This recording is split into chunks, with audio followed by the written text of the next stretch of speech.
Il est 9h30 dans cette école pas comme les autres. C'est l'heure de l'assemblée pour les 90 enfants de cet établissement privé au nord de Paris.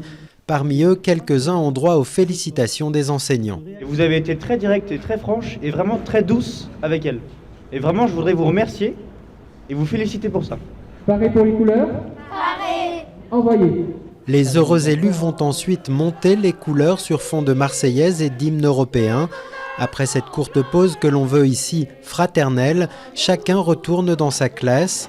Des classes qui plafonnent à 15 élèves, où les enseignants vouvoient les enfants, où l'uniforme est de rigueur et où les professeurs affichent en permanence leur joie d'enseigner. Les enfants, ce sont eux qui sont les maîtres de leur travail, c'est eux qui ont envie de travailler, c'est eux qui ont envie de réussir.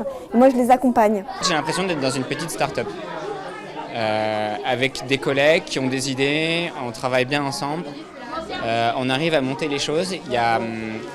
On n'est pas gêné par la dimension administrative, par la paperasse, par les autorisations. À midi, les enfants répartis en équipe façon scout partagent avec leurs enseignants le repas qu'ils ont ramené de chez eux et doivent faire silence avant de manger. Et pour remercier nos parents dans notre cœur, qui nous donnent la chance de pouvoir manger, pensez à tous ceux qui n'ont rien à manger.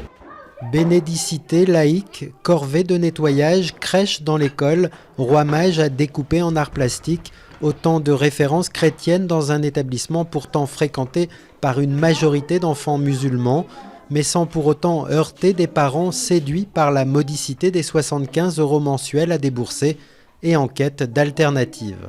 Il y avait une perte de vitesse au niveau des valeurs qui sont développées dans l'école publique.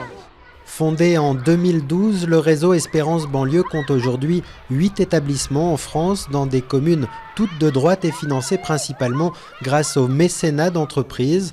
Son président, l'entrepreneur Éric Mestralet, dit avoir repéré 200 à 300 endroits où s'implanter. Il y a une vraie désespérance éducative dans un certain nombre d'endroits qui ne sont pas forcément que des banlieues au sens classique du terme, mais il y a un vrai besoin de recréer des lieux refondateurs pour notre pays.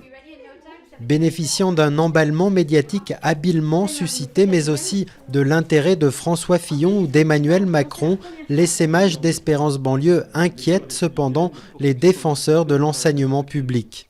Sur les écoles hors contrat que l'on a pu connaître récemment, les enquêtes menées par le ministère ont montré que ces écoles étaient particulièrement indigentes en matière éducative et pédagogique, en matière de maîtrise des savoirs fondamentaux des élèves. Donc est-ce qu'Espérance Banlieue va passer ce cap-là ? Des détracteurs qui refusent de croire en la simple philanthropie du projet.